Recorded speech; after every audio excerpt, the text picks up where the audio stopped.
bom que você está aqui. Gente, boa tarde. Sejam bem-vindos, bem-vindas, bem-vindes.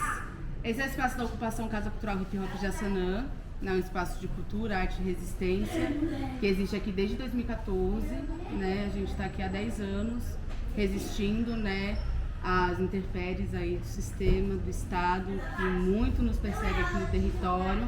Então a gente é esse espaço de cultura e resistência. Como vocês podem ver, né, a gente tem aqui nossa biblioteca comunitária, que é a Biblioteca Comunitária Milton Barbosa. Uma biblioteca que se iniciou por muitas mãos, mas os primeiros livros e a primeira intenção de que esse espaço fosse de biblioteca foi de um homem indígena, que era o Amaro, que ele foi parceiro de um dos fundadores aqui do espaço, o M Cultura dos Tambores. E quando ele viu esse espaço, quando ele conheceu aqui a ocupação, ele falou que aqui tinha que ter uma biblioteca, que aqui tinha que ter um caminho comunitário de acessar o conhecimento, né? Porque as bibliotecas sistêmicas também, a gente sabe muito bem quais histórias, quais autores que elas buscam contemplar nos seus acervos, né?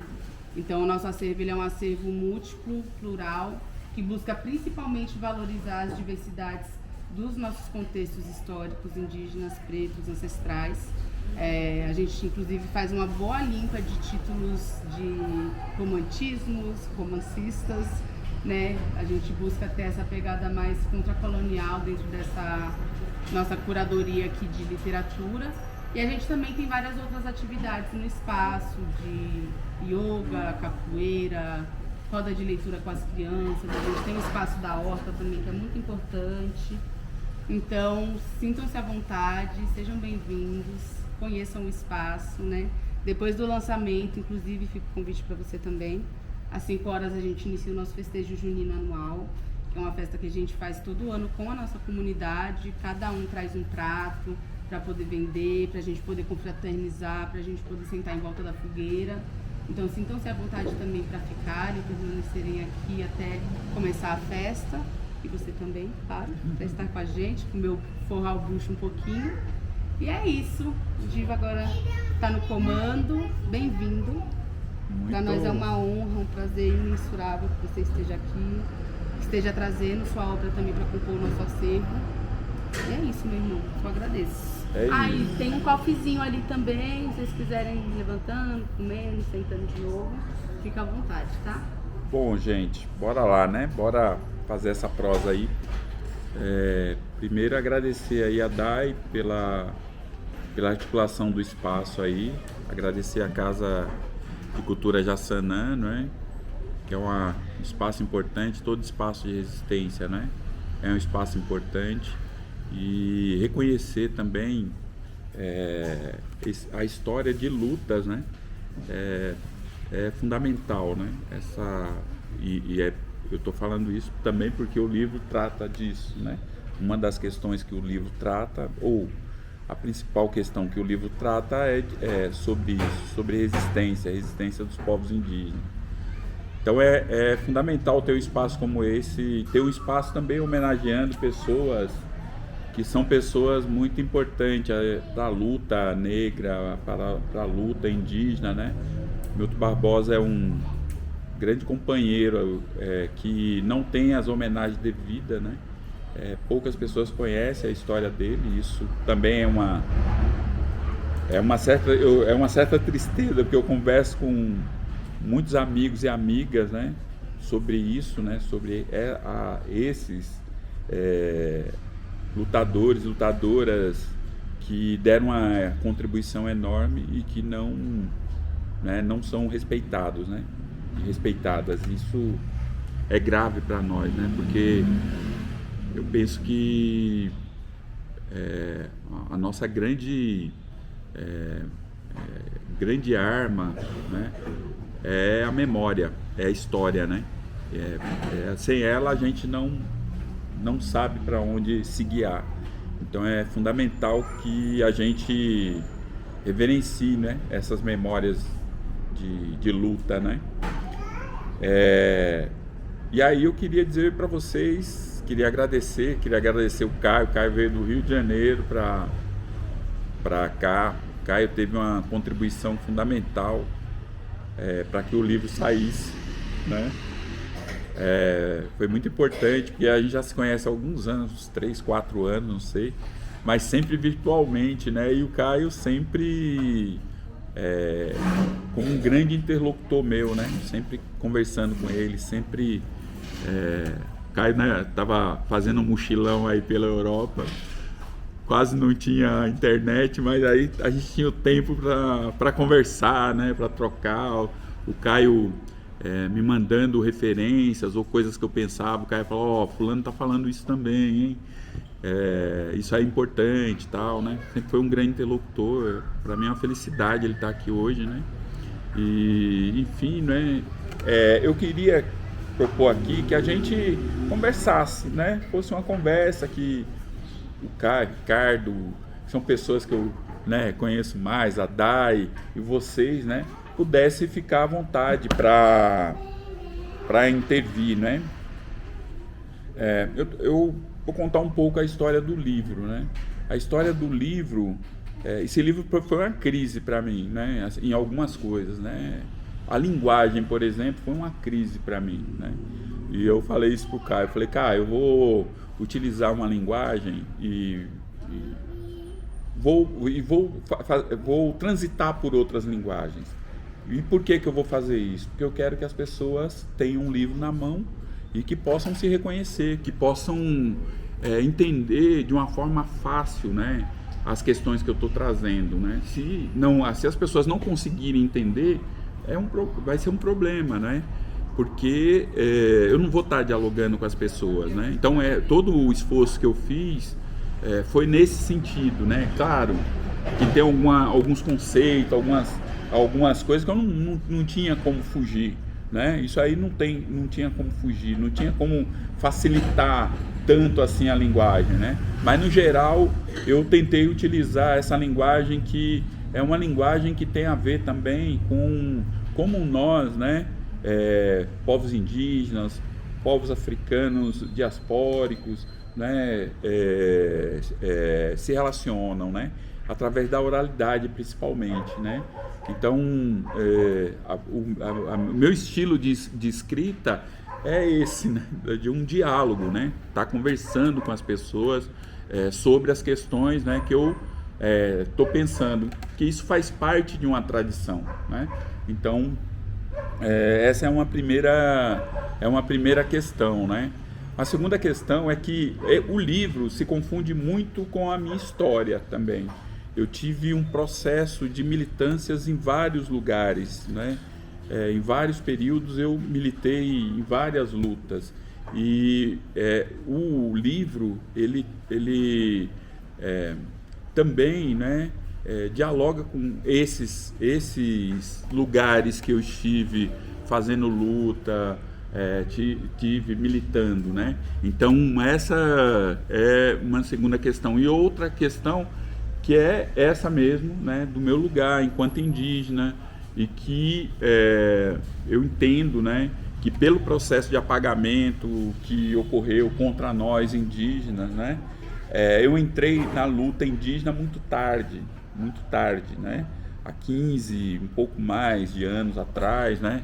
Então eu acho no começo dos anos 2000, foi um pouco mais, no começo dos anos 2000. Então eu penso que eu entrei muito tarde, mas ao mesmo tempo eu penso, né, que a contribuição que eu posso dar, né, e estou tentando dar ao movimento indígena é uma compreensão também que vem de um lugar de tentar entender, né, a totalidade, né, porque qual é a grande questão, né?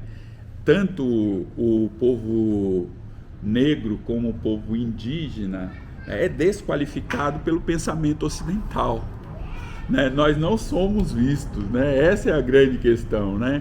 E aí entender, né, a lógica de como isso se construiu é fundamental. Se a gente não entender essa lógica, a gente não vai nunca superar essa lógica, né?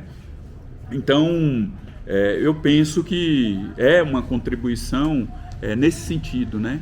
De compreender essa lógica desse pensamento e como é que esse pensamento constitui um mundo, que é um mundo, né, que está numa profunda crise, né? Em todos os sentidos, né? Se a gente tinha uma crise ambiental, né? E a gente sabe, e a profundidade dela é imensa, né? Vocês imaginam agora, né? Uma terceira guerra mundial eminente, né? Que vai agravar muito mais ainda as condições do planeta, muito mais ainda vão ser agravadas as condições do planeta. Então, e quem é o propositor dessa destruição? É o pensamento ocidental, né? É o pensamento ocidental. A gente não pode esquecer que uma das referências do pensamento ocidental é o pensamento judaico-cristão, né? É o pensamento judaico-cristão. Então, né, acontecer a guerra ali também é emblemático nesse sentido, né? Uma terceira guerra mundial acontecer ali é emblemático, né? Faz muito sentido seguindo essa lógica, né, que o pensamento ocidental, né, tem, né, que é autorreferenciado, né, teocrático e nega o outro, né? Tanto é que olha a negação, né? Um Estado invade um território de outro povo. Esse povo sofre historicamente, né, perseguição, expulsão, criminalização, morte, estupro, todo tipo de violência, e, né, a gente fica preocupado com a segurança daqueles que invadiram aquele território e que está oprimindo, né, os povos ali da região, né? É só a gente pegar os jornais. Os jornais vão falar do ataque do Hamas, mas não vai falar do ataque histórico do Estado de Israel contra o povo palestino e contra os povos que estão ali no Oriente Médio, né? Isso é aquilo que o Fanon fala, né, do pensamento colonialista, que é a desumanização do outro, né? É a desumanização do outro. Então, esse processo de desconsideração do pensamento indígena, do pensamento africano e de outros povos é uma das marcas, né, do pensamento ocidental, e é uma das preocupações, por exemplo, que eu trago também no livro. E aí tem alguns elementos que são elementos importantes, né? Esse em relação aos povos indígenas, eu estou dialogando aqui a partir de um lugar, né, que eu tenho construído, que é o meu lugar enquanto indígena, né? A gente tem um processo histórico aqui de negação, né, em todos os setores do pensamento, da negação do pensamento indígena. Por exemplo, quando a gente vai falar de resistência, a gente fala de uma série de resistência, mas nunca da resistência indígena. E principalmente a gente começa a falar da resistência a partir do século XIX, né? Inclusive setores que deveriam estar pensando historicamente os processos de violências que ocorreram nesse território, esses setores não estão preocupados. Por exemplo, os povos indígenas ficaram sozinhos, fazendo resistência há 250 anos, fazendo guerra de resistência, para que não se confirmasse, né, esse processo de invasão aqui. Mas aonde é que a gente vai encontrar, né, esses processos de resistência dos povos indígenas? A gente não encontra. E mais ainda, os indígenas estiveram envolvidos, né, nas resistências, todas elas que foram sendo constituídas, né? Por exemplo, tem uma resistência que pouco se fala da presença indígena, que é a resistência nos quilombos, né? Que eram relações entre indígenas e negros que resistiam ao processo de opressão. É interessante, eu não coloquei aqui porque eu não achei, Caio, mas tem os senhores de engenho, eles faziam decretos, senhores de escravos faziam decretos, né? Para quando os escravos fugiam, eles faziam decreto. Eles podiam fazer decreto e determinar o que eles queriam, né? E aí tem um decreto de um senhor de engenho de escravos, que ali do século XVII para o século XVIII, que foge um grupo de escravos. Aí ele vai, faz o decreto e fala: fugiram tantos escravos, 50 escravos, tantos negros, tantos indígenas, que era quase a mesma coisa. E aí, qual era o que era o pedido do decreto? Recapturem todos os negros por um valor de tanto e matem todos os indígenas, né? Isso aí é extremamente emblemático. Por que matar os indígenas? E aí a gente vai vendo, né, como é que essa resistência ela se construiu, né? E é muito negada essa resistência, essa relação entre negros e indígenas é negada, por exemplo, que houve escravização dos povos indígenas. Veja, o colonialismo ele tem 3 características: invasão territorial, escravização e acumulação primitiva, né? Foi isso que constituiu, inclusive, o capitalismo, né? Foi esse processo de acumulação primitiva. Então, eles invadem os territórios, eles escravizam quem está naquele território e eles exploram a riqueza que está naqueles territórios. É isso que acontece. E ninguém fala, né? A gente está... agora a gente está tendo, né, esse processo de um pouco mais de visibilidade da escravização indígena, que não acabou, né? Que não acabou, que está aí, que está presente, que a gente... inclusive as escravizações que tiveram no sul do país, nas vinícolas, né? Muitas das pessoas que estavam escravizadas ali eram indígenas e pouco se fala disso, né? Que tem acontecido ainda. Então tem esse apagamento, tem um apagamento, né, dos conhecimentos, né, dos povos indígenas em diversas áreas, né? Tem uma coisa que eu, né, tenho pensado muito, né? Qual foi a contribuição dos europeus para esse território, os territórios que eles invadiram? Não tem nenhuma contribuição. Estou dizendo do ponto de vista de melhorar as relações humanas. Não teve nenhuma contribuição, né? A contribuição que eles deram foi a violência, né? Violência em grande escala, né? Trouxeram a indústria da guerra para cá. Não tem outra contribuição. Qual é? Em que setor, em que área do pensamento eles deram contribuição? Não deram nenhuma. Ao contrário, aqui, né, tinha uma riquíssima e complexa teia social e de pensamento que esses pensamentos estão sendo colocados, por exemplo, na mesa agora, quando a gente vai ver o que está acontecendo na Amazônia, do mapeamento das cidades na Amazônia, que a utilização da terra preta, que é uma terra sofisticadíssima e apuradíssima para a agricultura, por exemplo, né, ela foi descoberta no final do século XIX, né, para o começo do século XX, que era uma tecnologia que os povos indígenas já utilizavam aqui há muitos anos. E agora, recentemente, descobriram que essa tecnologia era usada amplamente na Amazônia, né? Essa tecnologia tão complexa. A outra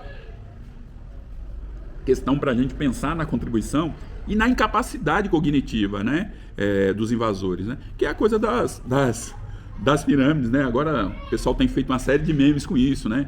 Que um meme que diz que o cara diz: pô, a gente passou aqui anos construindo isso aqui, os caras vêm e falam que foram os ETs, pô, foi no muque, foi no braço e tal, né? Isso é interessante porque, veja só, a incapacidade de compreender como as pirâmides eram feitas, né? Eles colocam essa capacidade complexa na conta dos extraterrestres, né? E os povos indígenas não tinham essa capacidade, né? Os povos africanos não tinham a capacidade de fazer as pirâmides no Egito, né? Então, esse processo é um processo de apagamento, né? É o epistemicídio que também está colocado na nossa existência, né? E aí, uma questão que eu vejo que é importante, primeiro, é que a gente não pode negar aquilo que a gente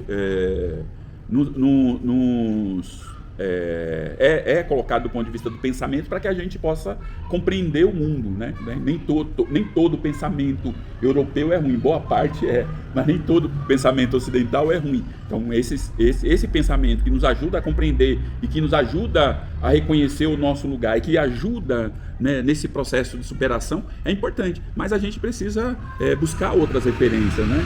A gente precisa buscar as referências africanas, né? A gente precisa ler corretamente o Fanon, porque o Fanon está discutindo o colonialismo a partir de uma referência ocidental, que é do Marx, né? Ele vai dizer, olha, este processo de colonialismo, ele impacta subjetivamente no colonizado. É isso que o Fanon vai dizer. O diálogo dele é a partir daquilo que Marx foi discutir de colonialismo. E isso é importante. Agora, não só Fanon, a gente tem uma série de pensadores aqui na Abya-Yala, a gente tem uma série de pensadores importantes, a gente tem pensadores novos que estão produzindo muito aqui, a gente tem pensador indígena, pensadora negra, né, que tem feito um debate correto. O Davidson, por exemplo, Faustino, né, não sei se ele já veio aqui, seria importante ele vir aqui. Ele tem feito um debate muito interessante, foi a primeira pessoa que colocou o debate sobre o colonialismo digital. Ele fez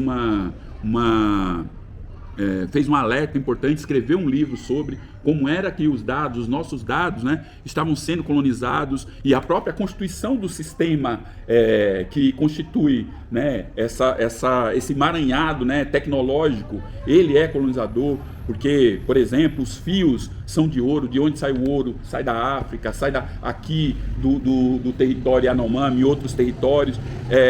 A água, para manter essas, como é que é o nome das estruturas, dos databases.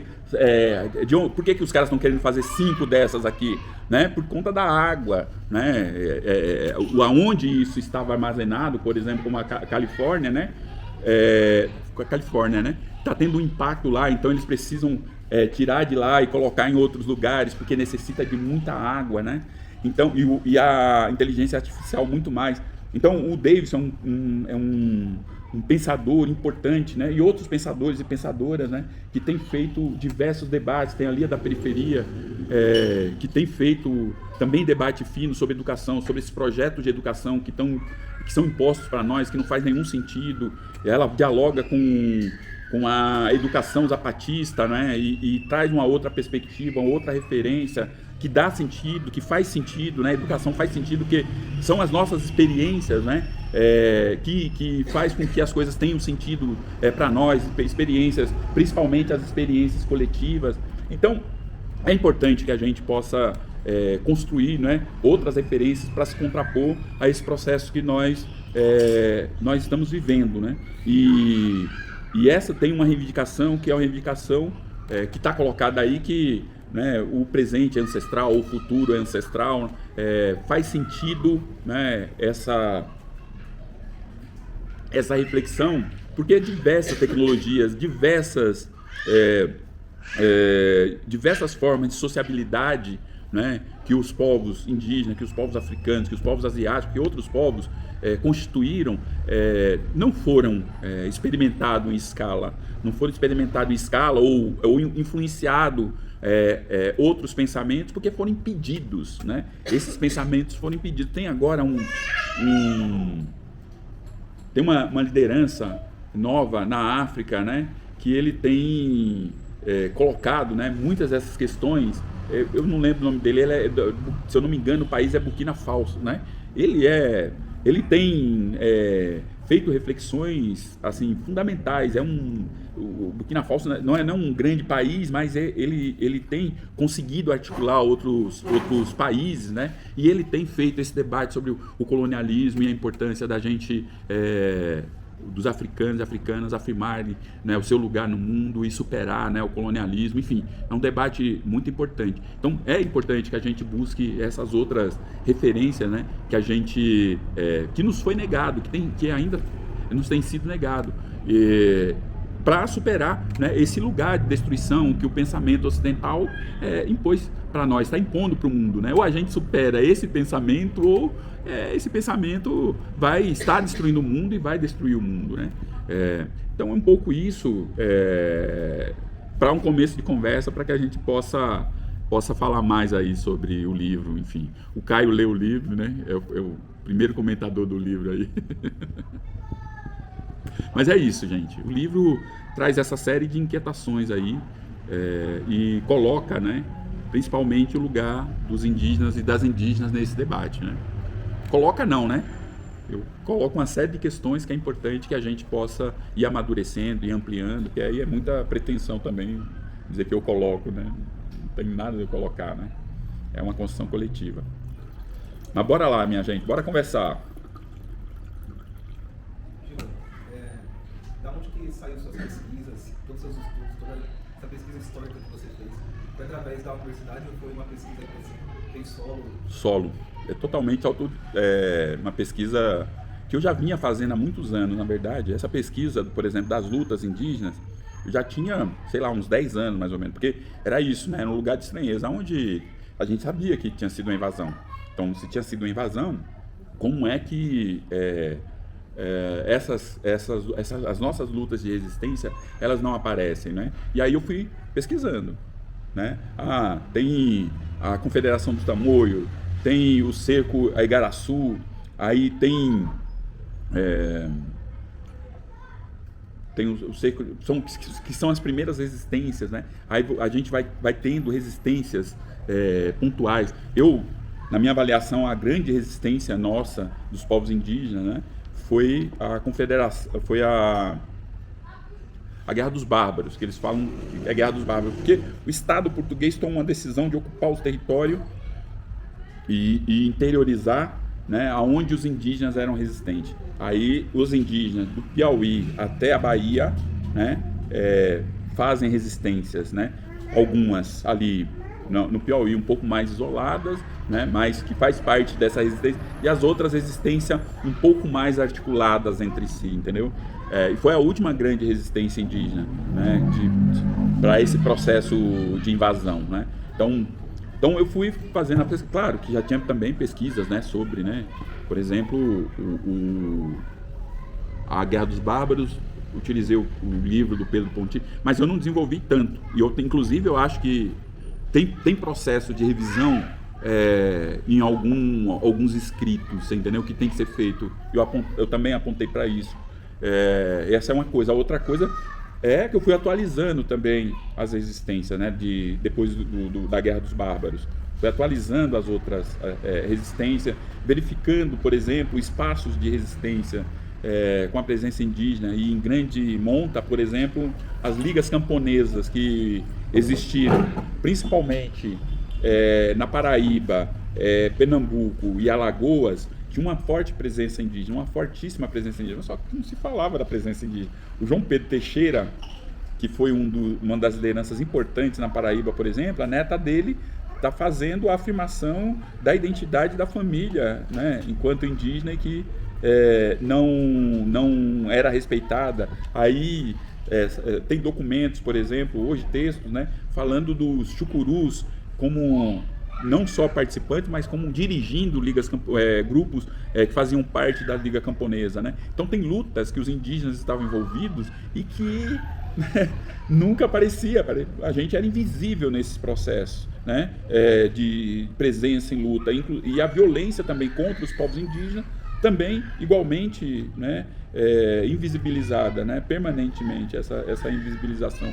E o Estado utilizou de táticas, né, para invisibilizar. Por exemplo, o Estado deixou de contar os indígenas no censo em 1890. A partir de 1890 foi o último censo, 91 foi o último censo que os indígenas apareceram, e só reapareceu depois da Constituição de 1988, no censo de 1992, se eu não me engano, o censo depois da Constituição. Então ficou 100 anos sem contar. Aí, né, você diz o seguinte: não existe mais indígena, né? Olha só que nó, entendeu? Tem um monte de nós por aí e que não se reconhecem enquanto indígena, porque o Estado fez todo um esforço, né? O Estado, a academia, a USP, todas as linhas teóricas, seja de direita, seja de esquerda, dizer que indígena é sempre civilizado, pô.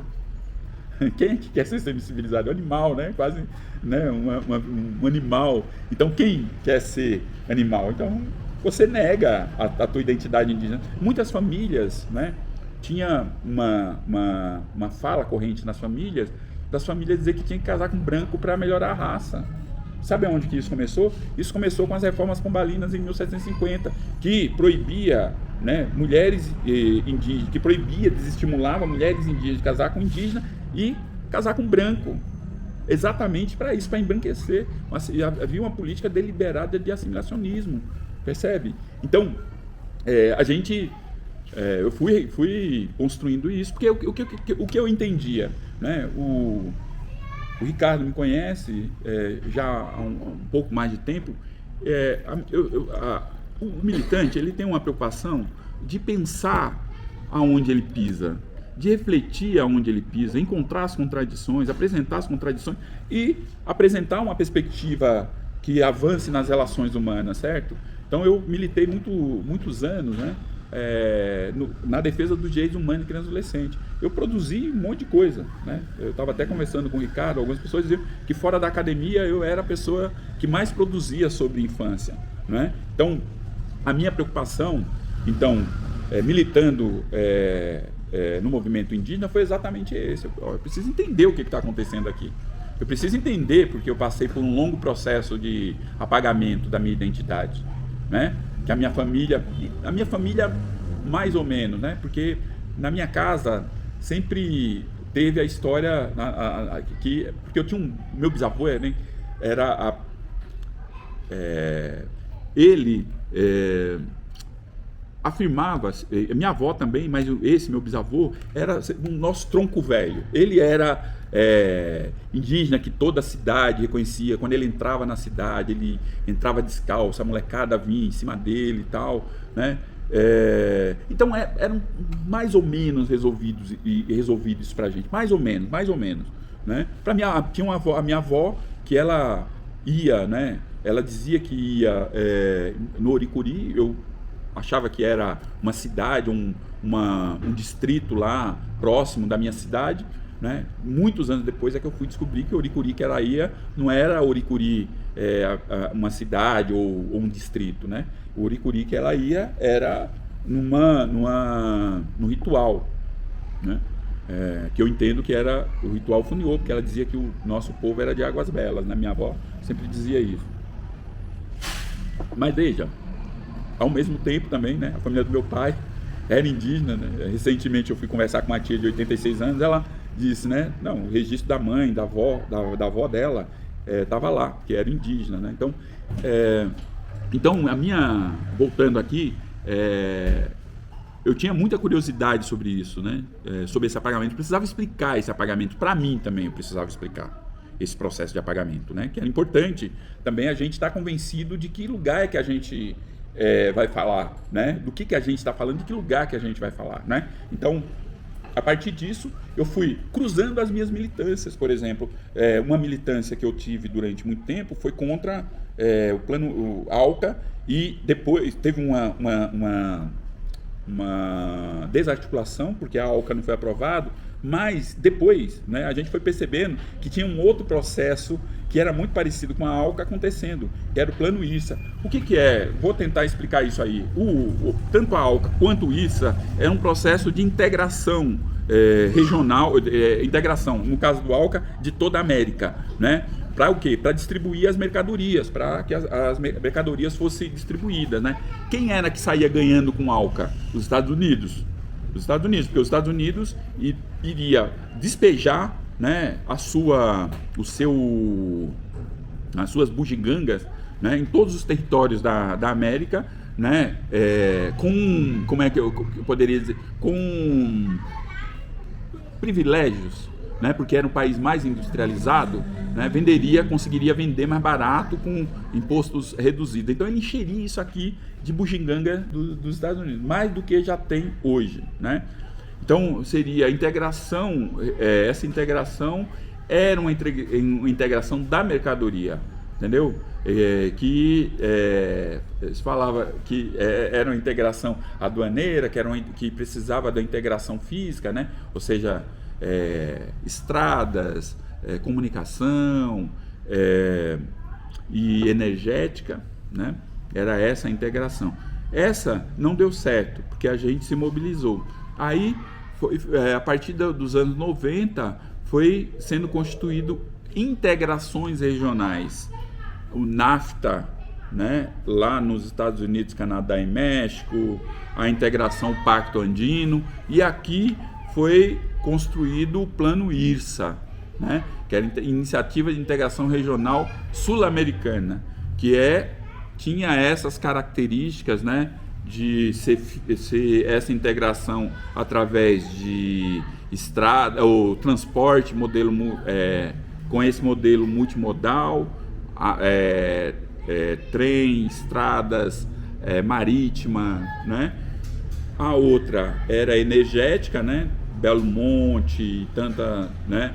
Todas essas, Giral, Belo Monte, todas essas empresas e de comunicação, né? Então essas são as três. E geralmente essas grandes, que é o grande projeto, grandes obras, afetavam os povos e os povos indígenas, todas elas.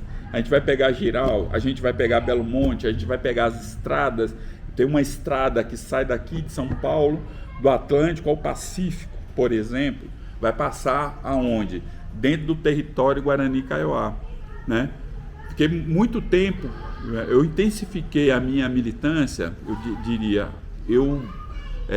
foi um chamamento muito forte para mim, fazer a militância em defesa dos povos indígenas, a partir do que eu conheci da realidade dos Guarani-Kaiowá. E aí eu não entendia por que não era demarcado os territórios dos Guarani-Kaiowá. E aí eu fui entender fazendo cruzamento com outra militância minha, que era a militância para entender o Plano IRSA. Entendeu? Falei, claro, se está passando aqui no território deles, né, e vai facilitar o deslocamento das mercadorias, claro que é um território que dificilmente vai ser demarcado. Né? Então,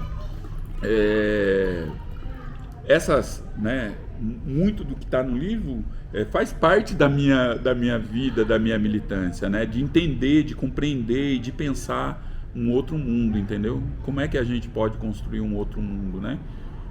Mas, né, são informações vivas, né? A meu ver, né?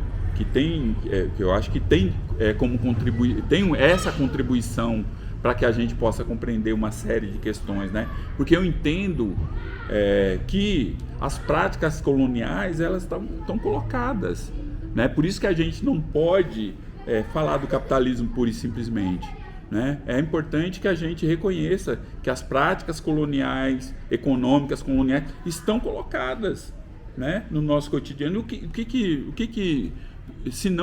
é aquilo que está acontecendo com os Yanomami? A gente não está recebendo notícia, mas está acontecendo com os Yanomami, né? O que é aquilo, né? Se não acumulação primitiva, por exemplo. E o que está acontecendo em vários outros lugares, né? Ou seja, são práticas violentas, coloniais, né? Para garantir a reprodução de um mundo que não é um mundo, de uma forma de estar no mundo que destrói o mundo, né? E a gente não pensa nessas coisas, né? Deixa de fora aspectos importantes para a gente pensar nessa dinâmica. Isso aí que vocês estão falando, acho que chega muito no nível material da violência, né? Exatamente.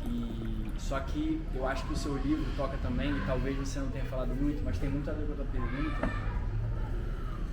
Dizem que a violência toca o nível mais profundo quando ela chega no nível simbólico da capacidade de representação e da capacidade de autorrepresentação. Por exemplo, você se entender enquanto indígena, quando o mundo inteiro, vivendo como um brasileiro, você foi dito que você não era. E acho que aqui também sobressai a importância da análise da vida pessoal. Porque o que a Dai estava falando também no início, que se as histórias são apagadas, uma fonte importante de você fazer essa revisão é a partir da sua própria história. E entender aonde que você está pisando. Também foi uma parte da sua fala. Só que talvez você podia falar, cruzando um pouco a pergunta dele, da questão de como é que você inicia uma pesquisa a partir do silêncio, a partir do apagamento, o que é quase um paradoxo, né? Você precisa ver o problema para você entender que tem um problema, mas isso é justamente a questão que está posta. Numa dimensão de violência simbólica, você não entende que tem um problema, porque você foi doutrinado a se dizer ou se entender como não indígena. Então, como é que vem essa percepção de que existe todo um universo debaixo da ponta do iceberg para você começar uma crítica como a do livro? E também como isso se relaciona com o senso, né? Sim. Sim. Mais uma pontuação, que acho que da nossa conversa também, que é... A gente conversou muito sobre o senso e autoidentificação no senso. E chega um momento que a pergunta do senso de autoidentificação em relação à questão indígena, ela é meio ambígua. Por um lado, você pode olhar a população no último censo de 22, vai dar um pouquinho menos de 1%. Você pode entender isso como a pergunta sendo... Qual é o contingente indígena no Brasil? Mas, por outro lado, você pode entender esse 1% com uma outra pergunta também, que é: quão forte foi o poder destrutivo do colonialismo na capacidade de autorrepresentação das pessoas, que tem um monte de gente indígena, do descendente de indígena, que não se enxerga como indígena? E, de novo, a questão do silêncio. Como é que você inicia essa pergunta? Tu nem sabe que tem um problema posto. Então, Caio, eu acho que é uma questão interessante, né? Porque eu acho que eu passei uma parte da minha vida com uma crise que eu não tinha, que eu não sabia que tinha, na verdade. Não é que eu não tinha, eu não sabia que eu tinha essa crise, né? Que é exatamente desse lugar. Eu sempre achei que eu tinha um lugar, né? Eu lembro que numa conversa que eu tive com um grande amigo meu, acho que talvez o pessoal conheça aqui, o Saloma Salomão, que é hoje professor, mas é músico e tal, né? Isso quando eu estudava na PUC. Claro que eu me sentia diferente ali, só que era só eu, certo? E também tinha um grupo que era diferente, que era uma articulação negra, que já tinha uns 20, 30 lá, certo? Eu era o único indígena na PUC, na década de 90. E aí, o que eu fazia? Eu ia me encostar na negrada, né? Opa, que aqui eu me reconheço, né? Aqui, ó, tava aqui e tal, né? Me reconheço assim, né? Não me reconhecia negro, mas eu sabia que eu tinha uma diferença ali. E aí o Salomão virou pra mim e falou: Giva, tu tem que discutir o teu povo, pô. E aí até falei pra ele: pô, meu povo, eu sou brasileiro. E aí ele: cara, tu tem que discutir teu povo. Mas enfim, né, eu deixei passar várias questões. Na PUC mesmo, eu fui... tem um histórico meu, que é esse histórico de toda vez que algum indígena encontra comigo, ou encontrava sem esse processo que eu vivi, me reivindicava, já me chamava de parente. Eu falava: o que é parente? Não estou entendendo nada. Porque eu não tinha essa dinâmica, não estava incorporada. Eu era um militante de luta no geral, luta econômica, né? Mas eu não tinha entendido ainda esse lugar. E aí, na PUC eu fiz um curso no NTC e um dos educadores era o Caraimirim, né? E aí, num momento em que parou, ele me chama de canto e fala assim: você sabe que nós somos diferentes de todo mundo aqui, né? Nós somos indígenas. E, cara, essas questões, elas eram recorrentes na minha vida, mas para mim não era uma questão. não era uma questão. Ela vai se tornando uma questão quando eu aprofundo o debate sobre a Terra. Isso final dos anos 90, começo dos anos 2000, né? E quando eu passo a ter relação com o Sassá, nesse período também, o Sassá Tupinambá, que, né, ele fala, qual é o teu povo? Você é indígena, né? Eu falei, sou descendente indígena. Ele falou, porra, mas quem é filho de índio não é índio? Né? E aí caiu a ficha, porque ele falou, filho de branco é o quê? Filho de negro é o quê? E filho de índio é o quê? Né? E aí as fichas foram caindo, né? Tanto em relação à questão territorial, quanto à questão da identidade, que eu comecei a falar, aqui tem um problema. Mas em 2003 morre o cacique Marco Veron, Guarani Kaiowá, que o Sassá estava muito mais atento que eu, já estava rodando em território Tupinambá e outros territórios, né? E no território Guarani Kaiowá. E aí o julgamento dos matadores dele foi aqui em São Paulo, né? Que eu passei então a ter uma relação direta com os Guarani Kaiowá. E aí eu fui cruzando, né? Fui cruzando uma coisa com outra, e os Guarani Kaiowá sempre me reivindicando, enfim, né? Que a gente passou a fazer, um tempo depois, passou a fazer expedições para o território Guarani Kaiowá, que era a expedição Marco Veron. Fizemos algumas expedições, estimulamos que outras fossem feitas, né? Fizemos duas aí. O Thiago Ávila, que foi agora era moleque, eu até contei essa história para você. Ele tinha 22 anos, ele falou, olha, queria organizar uma expedição lá para uma... Você ajuda? Eu falei, claro. A CSP com Lutas organizou algumas também. A gente foi...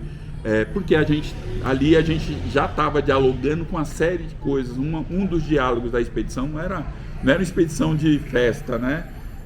Era uma expedição de luta e de que as pessoas colocassem suas vidas em defesa das vidas dos Guarani Kaiowá, porque a nossa inspiração eram os zapatistas, os escudos humanos, né? Que a gente já estava vendo, se os caras pararam o exército lá, né? Fazendo escudo humano, trazendo europeu, colocando lá, e aí conseguiu barrar o massacre que iria ser promovido contra os zapatistas, a gente conseguiria fazer isso. Bom, a partir disso, né, a partir desses processos, né, eu fui aprofundando esse lugar, né, e vendo, né, e fui compreendendo o processo de apagamento, né, que eu sofri ao longo da minha vida, muito embora cheio de contradição. Para mim foi um lugar totalmente cheio de contradição, como eu acredito que né, para todo mundo que está afirmando esse processo de identidade. Aí começa a aparecer para a gente uma série de elementos que dizem respeito a esse processo de apagamento. E aí entra a questão do censo. O censo foi uma coisa para a gente, né, muito importante assim, a gente discutir e aprofundar as contradições do censo. Nesse período, dali de 2010, eu tive acesso a um texto do João Pacheco. E o nome do texto do João Pacheco era Entrando e Saindo do Censo, que ele falava das manobras, né, para tirar os indígenas do censo, né? Você vai mudando as nomenclaturas até que você utiliza a cor como critério, né, que é o pardo. Só para vocês terem a ideia do que isso significa, em 1890 tinha 1.300.000 caboclos, né? E depois que indígena não era especificamente para indígena, na década de 30 vai aparecer um número de indígenas em torno de 35 a 40 mil indígenas, né? Que vai aparecer porque foi introduzido um critério, não para os povos indígenas, foi introduzido um critério para saber quantas pessoas estrangeiras estavam no Brasil, que era o critério língua, né, se as pessoas falavam outra língua em suas casas. Aí, a partir desse critério, foi identificado que tinha 35, 40 mil indígenas, né? Em sendo que isso pra gente é uma grande contradição, porque o Estado brasileiro, veja só, o Estado, o invasor, desde o primeiro momento, ele tenta apagar as línguas indígenas, né? Seja na reforma pombalina, ou a vinda da corte portuguesa, que vai criminalizando outras línguas, né? Mesmo assim, o Iangatu, ele foi resistente até o começo do século XX, que os prefeitos, né? O Cazé vai escrever um livro, Cazé Iangatu, que chama Nem Tudo Era Italiano, que ele vai falar que os prefeitos de São Paulo criminalizavam o caipira, que já era uma mistura entre as línguas africanas e o Iangatu, né? E na década de 20, os prefeitos aqui de São Paulo estavam criminalizando. Ou seja, o Iangatu foi resistente, né? Durante um longo período. Então, esse número de 30 ou 40 mil indígenas não representava nunca o que era a população indígena. E, por outro lado, tinha isso, né? Quando você olha para a academia, você fala, pô, por que esse cara estava dizendo que a gente é sempre civilizado? Cara que eu tinha referência, todo mundo fala, olha, para entender o Brasil você tem que ler uns 3, sempre, né? Sempre varia um pouco, mas é sempre o Caio Prado Júnior, o Sérgio Buarque, o Gilberto Freire, mais um ou outro, né? Pensador, não, para entender. Mas quando você vai se ver, por exemplo, na obra do Gilberto Freire, nós somos um bando de vagabundo, nós somos indolentes. Como é que você vai entender o país assim? Quando você vai se ver na obra do Caio Prado, ele vai dizer que a gente é sempre civilizado, que a gente não tem a menor importância no processo de desenvolvimento econômico do país, sabe? Então, esse não lugar que foi imposto para a gente é pesadíssimo. E aí, quando você se reconhece, nesse momento que você passa a analisar essas contradições e você passa a olhar a dinâmica do capitalismo, né, você fala, é necessário que a gente seja apagado, é necessário que a gente seja negado. Pela lógica do colonizador, né, pela lógica do capitalismo, é fundamental. Até pela lógica, veja só, da propriedade privada, porque a propriedade privada, ela é sagrada para o capitalismo, né? E se você vai fazer o debate, por exemplo, de quem que é da propriedade privada, dessa propriedade privada, que alguns grupos discutem, que é o direito congênito e tal, né? O direito congênito é um direito que não tem temporalidade, certo? A propriedade privada, né, ela é central. Então, negar nós, os povos indígenas, é afirmar o capitalismo, é afirmar o colonialismo, percebe? Que pode questionar, a nossa presença questiona o colonialismo, a nossa presença questiona o capitalismo. É essa questão que está colocada, é a grande crise, né, que me fez, né, dizer, a gente precisa discutir esse lugar de uma outra forma, né? Se a gente não discutir esse lugar de uma outra forma, né, a gente vai perecer, porque é isso, né? Essas diversas táticas que foram utilizadas de apagamento, elas vão continuar sendo utilizadas. Enquanto existir o capitalismo, enquanto existir as práticas colonialistas, elas vão existir. Então, é importante a gente afirmar o que lugar é esse quando a gente afirma a identidade indígena? Porque é um lugar anticolonialista e anticapitalista, porque é contraditório existir, né, o capitalismo, o colonialismo, as práticas, o pensamento, existindo os povos indígenas, existindo os povos negros, né? É impossível, não existe nenhuma mediação nesse sentido, porque para eles não existe mediação. Para eles não existe mediação, né? Então, esse lugar, para a gente, ele precisa estar muito bem muito bem escurecido, né? Muito bem escurecido. E aí, né, é a partir disso que a gente precisa produzir. Na academia a gente não vai encontrar tanta gente que está produzindo, né? É por isso que a gente precisa mover os nossos esforços para produzir. E eu dialogo com a academia. O Caio é um pesquisador que eu dialogo com ele. Eu compreendo que o Caio, né, traz elementos da academia para o nosso diálogo. Né? Não dialogo só com o Caio, dialogo com outras pessoas também. E estou dialogando com a academia lateralmente.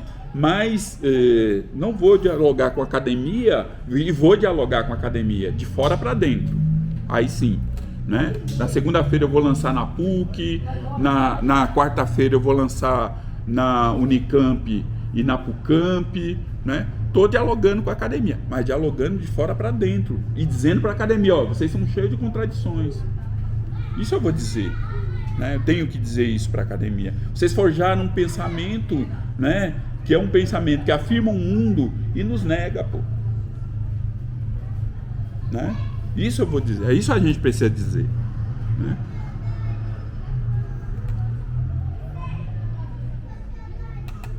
Eu não sei, Caio, se eu fui mais claro.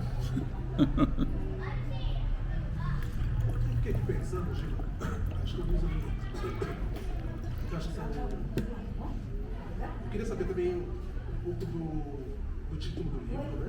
Acho que traz uns elementos aqui para mim são fundamentais, né? Principalmente pensar o capitalismo. Mas também fiquei aqui escutando e fico pensando um pouco o que é essa violência simbólica, porque a gente está falando de morte. Eu não sei se é simbólico, né? Talvez ideológico, mas vai trazer um genocídio, né? Tanto da população negra quanto da população indígena. E mesmo também o IBGE, sei lá, eu tô aqui pensando todas as suas contradições, mas também é isso, vai trazer pra gente alguns nós, né? E acho que atualmente tem essa discussão do padismo, né? O que é isso, né? E qual que é o cruzamento e as lutas entre o povo negro e o povo indígena, né? Senão a gente distancia, assim, pensando um pouco essas questões. Eu queria que você falasse um pouco do título do livro. Sim, então, o título do livro tem a ver com esse processo de violência, né, que tem ocorrido aqui, sangue de terra, sangue na terra, né, exatamente porque essa referência na terra é uma referência fundamental, né? Hoje a gente está verificando, né, que essa é uma das, ou se não a principal luta, né? Porque a terra, ela não é só o espaço de plantação para alimentação, então, é muito mais do que isso, né? É onde está a água, onde está uma série de recursos outros, né, que dizem respeito à própria dinâmica, à reprodução da vida, da forma como ela está, né? E esse rastro, né, de destruição, né? Estou dialogando com isso, esse rastro de destruição que o colono capitalismo provocou ao longo desses mais de 500 anos de invasão, né? Então o título do livro é isso, é explícito, né? Então esse é um elemento. Outro elemento, Ricardo, eu acho, cara, que falta amadurecimento para o debate sobre pardismo. E aí entra um grupo que é de direita, né? Porque quando você nega a história, né? Você diz, olha, não, a história começa a partir de mim. Não começa a partir de você. Tem uma série de elementos, né, que constitui a história. E negar a história é negar o que a gente está discutindo aqui, certo? Então, esse grupo se apresenta porque acho que os movimentos não tiveram maturidade para sentar e conversar, né? Olha, se foi uma tática que a Sueli Carneiro coloca na década de 70, reivindicar o pardismo, porque os indicadores socioeconômicos eram igual aos indicadores dos negros, nesse momento o movimento negro tem que dizer, olha, a gente precisa discutir tudo. A gente precisa rediscutir tudo e rediscutir de uma forma respeitosa, reconhecendo essa aliança permanente, né, dos indígenas e dos negros, reconhecendo que nesse momento é importante. Por exemplo, o que fez o movimento LGBT ao longo de sua história? Qual era a Constituição? Era movimento gays, lésbicas e travestis, né? E ao longo do tempo, os grupos que eram mais fragilizados foram assumindo, por exemplo, as lésbicas, né? Reivindicaram esse lugar, né? De reconhecer que as lésbicas estavam num lugar de maior fragilidade, né? Então o movimento negro, por exemplo, tinha que reconhecer a aliança e solidariedade dos indígenas para com os negros e dizer, olha, nós precisamos fortalecer essa luta aqui e nós precisamos discutir isso aqui de uma forma mais séria, histórica. Nós não podemos discutir isso do jeito que a gente discutiu. Se naquele momento foi uma tática política, né, porque o movimento indígena, os indígenas estavam tutelados, nesse momento não estão mais tutelados. E se foi uma tática, exatamente, pensando nas condições socioeconômicas, né, dos pardos, né, nesse momento é fundamental que a gente possa fortalecer as identidades, porque é fundamental fortalecer as identidades, e a identidade indígena é fundamental fortalecer exatamente porque a gente precisa identificar quem foi que causou, né, toda essa série de violência e causou e nos colocou nesse lugar, nos colocou nas favelas, coloca permanentemente o conflito, né, nos territórios ainda pequenos territórios indígenas, né, dessas mortes, e ver a memória, a gente não tem mais, os indígenas morrem sem memória, pô. A gente não sabe quem é indígena e quem não é.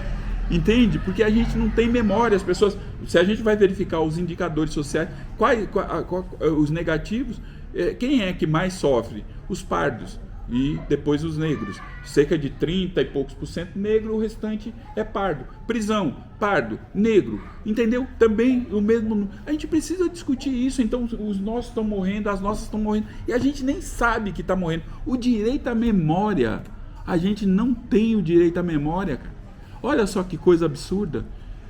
Para mim é muito. Hoje eu sofro muito mais de saber disso, né? De que as pessoas não têm o direito à memória. Quais são os novos acordos que nós vamos fazer, né? A gente precisa sentar para conversar. Essa é a grande questão. Aí a gente não faz isso. Aí vem um grupo, né? Que diz, olha, pardo é lindo. Esse país é mestiço. Como se a mestiçagem fosse a coisa mais bonita do mundo, né? Como se o estupro não fosse uma arma de guerra, né? Como se o apagamento do outro não fosse uma tática de guerra, sabe? Essa é responsabilidade nossa, entendeu? É responsabilidade nossa. As pessoas têm que sentar honestamente e dizer, olha, gente, né? Eu vi, por exemplo, o Chavoso da USP falando sobre isso, horrível. Horrível. Mas fazer o quê, né? Ele é influencer, né? A gente está dizendo, ó, bora fazer esse debate sério. Aí tem gente que faz de qualquer jeito. Não. Vê, olha só que situação. Você dizer, né? Você dizer que um povo tem que reconhecer alguém como indígena, que eu acho que é importante. Mas, veja, se você sofreu deslocamentos seguidos, né? Por exemplo, eu vou dar um exemplo. O povo do sertão foi deslocado na época da seca para as regiões que podiam sobreviver, caso da minha família. Esses grupos foram deslocados no processo de desenvolvimento industrial a partir da década de 60 para o sul, né? Para o sudeste, né? Nesse processo de desenvolvimento do capitalismo.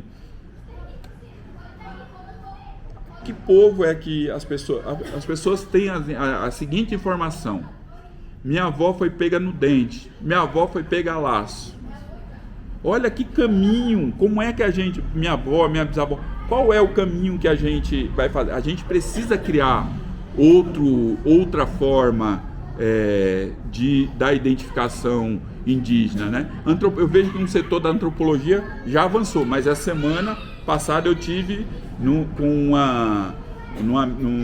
webinário que a FUNAI Nordeste organizou junto com o MPF.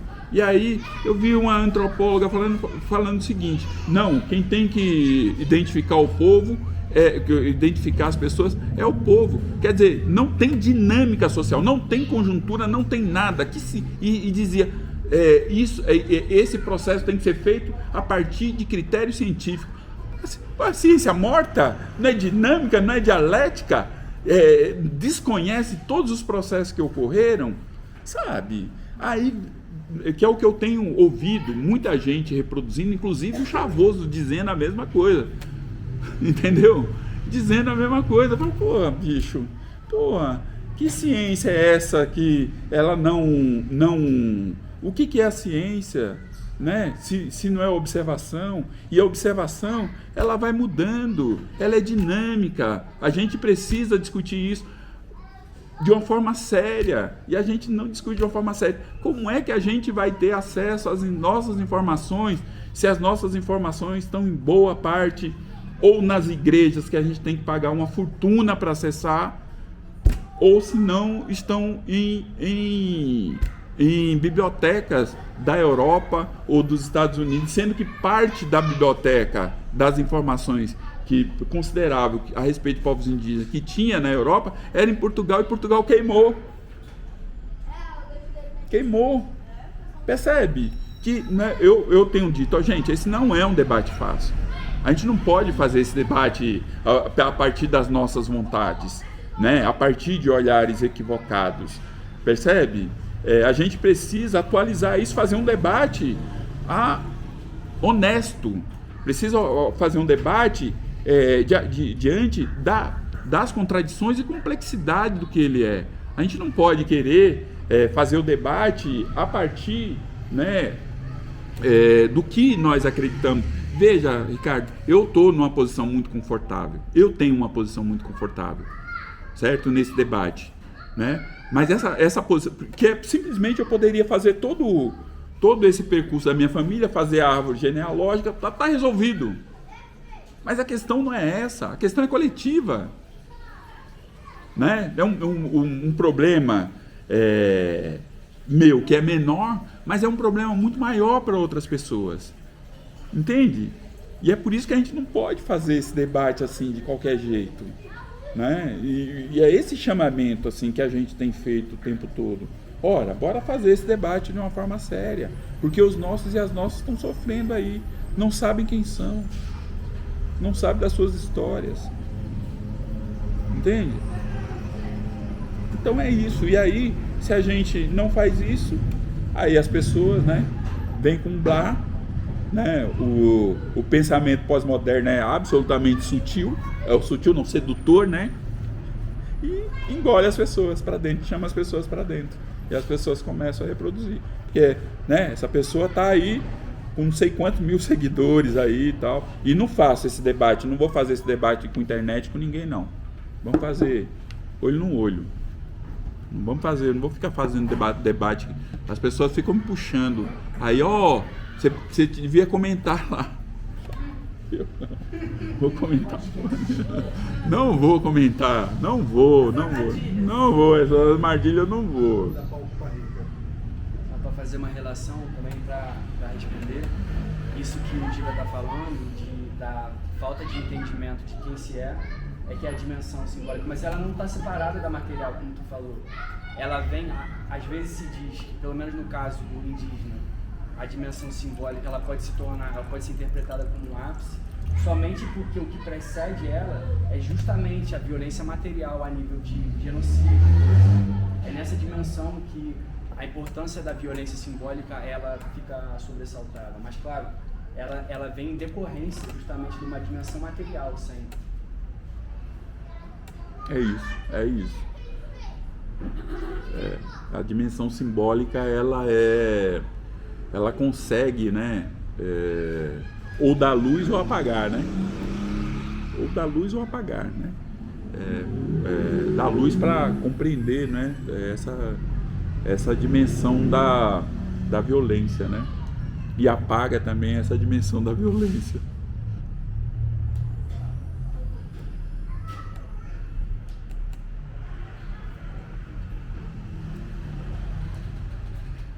Bora, minha gente. Bora, pode falar. Se não, eu dou por encerrado aqui. Eu tenho mais uma pergunta para saber a sua opinião, sua reflexão sobre esse Brasil atual que a gente vive, né? Dos brasileiros que querem progredir, né? Tá na bandeira do Brasil, ordem e progresso, né? E o progredir hoje em dia quanto mais cedo você conquistar as coisas, mais para a sociedade você está se mostrando uma pessoa de valor. E quanto mais você pesquisa sobre coisa do passado, história, sobre história da sua própria família, né? Minha avó mesmo é alagoana e o pai dela era o caboclo Juvenal, lá do território alagoano de Olho d'Água das Flores, e só sei disso. Não tenho mais história nenhuma, porque o cristianismo assaltou ela, né? Eu coloco assim, né?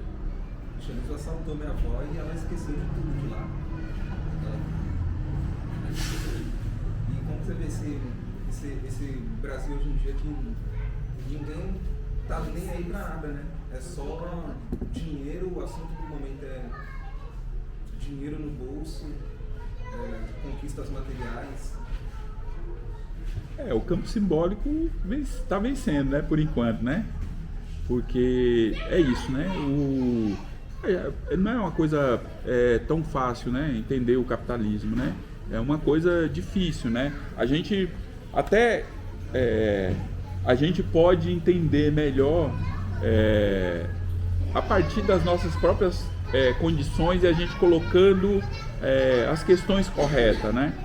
O capitalismo, teoricamente, e a gente vê na prática também, não tem racionalidade. Zero de racionalidade, certo? Só que tem uma coisa que chama fetiche, né? Da mercadoria.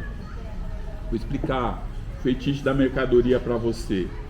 Fetiche da mercadoria, tinha uma propaganda alguns anos atrás, quem é um pouco mais velho lembra, que é a propaganda da Westop. E aí tinha um personagem que era o Fernandinho.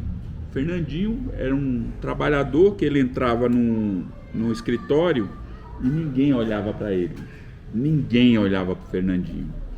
Aí um dia o Fernandinho comprou uma camisa Westop. E quando ele entrava no escritório, todo mundo dizia: bonita camisinha, Fernandinho. Bonita camisinha, Fernandinho. E aí o Fernandinho passou a ter visibilidade, certo? Uma pergunta para você: quem era que tinha vida, o Fernando ou a roupa? Então, veja só, ninguém olhava para o Fernando. A partir do momento que ele usa a camisa Westop, ele passa a ser visto, né? Quem tem vida aí é a roupa. É o seguinte, é a deificação da mercadoria. Você só deificação a mercadoria passa a ter vida, certo? Então você só se você tiver. Entendeu? Então eu preciso ter um carro, preciso ter um celular, eu preciso ter não sei o que, preciso ter... Entendeu? O capitalismo acionou todos esses nossos desejos, né? E ao mesmo tempo o capitalismo vai falseando a realidade. Vai dizer o seguinte: olha, você vai ter tudo isso se você for empresário. Eu não sei se você sabe, o Brasil é o país que mais empresário tem no mundo. Entendeu? E, na verdade, o capitalismo, ele se organiza para bem poucos. É só ver os dados de quem são os ricos, certo? 1% aqui, uns 6% que acumulam metade da riqueza de 50%. São esses, né? Então, o capitalismo cria essa falsa ideia. que é uma ideia irracional, que é uma ideia, inclusive, que diz o seguinte, você vai ter acesso se você puder explorar tudo que existe. Você vai ter acesso. Você pode destruir a tua casa, né? Você é estimulado a destruir a tua casa, né? Dentro dessa lógica, que é o que a gente está fazendo. A gente está destruindo o planeta. Qual é a racionalidade disso? Nenhuma racionalidade. Entendeu? Ou seja, existe um falseamento da realidade, né? Criando um desejo que não vai se realizar, porque as pessoas viraram empreendedor, fazem uma coisa que é uma coisa que a gente está vendo que é absurda, né? Que é destruir a importância da CLT subjetivamente, né? A CLT tem uma importância para nós nessa sociedade do capital fundamental. O capitalismo está atacando, está botando criança para atacar a CLT. O maior xingamento hoje você é CLT, né? CLT é a tua garantia, é a garantia que você, no mínimo, na tua aposentadoria, você vai ter, né, num determinado momento da tua vida, você vai ter uma aposentadoria, que é algo que os trabalhadores e as trabalhadoras fizeram a partir das caixas, né, que os trabalhadores se juntavam para colocar recurso lá, para que quando o trabalhador chegasse a uma determinada idade, né, o trabalhador poderia ter como se sustentar. Aí o governo, né, do Getúlio Vargas pega isso e transforma isso em aposentadoria. Isso, coisas que a gente já fazia, que é o quê? Uma ação solidária do caramba, é a maior ação solidária que tem. E aí a gente, pá. Aí o capitalismo, pá. Tá vendo por que nós somos inimigos do capitalismo? O capitalismo, ele constrói, né, algo que não tem absolutamente nada a ver com humanidade. O capitalismo constrói algo que não tem nada a ver conosco. Não tem nada a ver. Tem a ver com meia dúzia de pessoas. Que seja 1 milhão. Entendeu?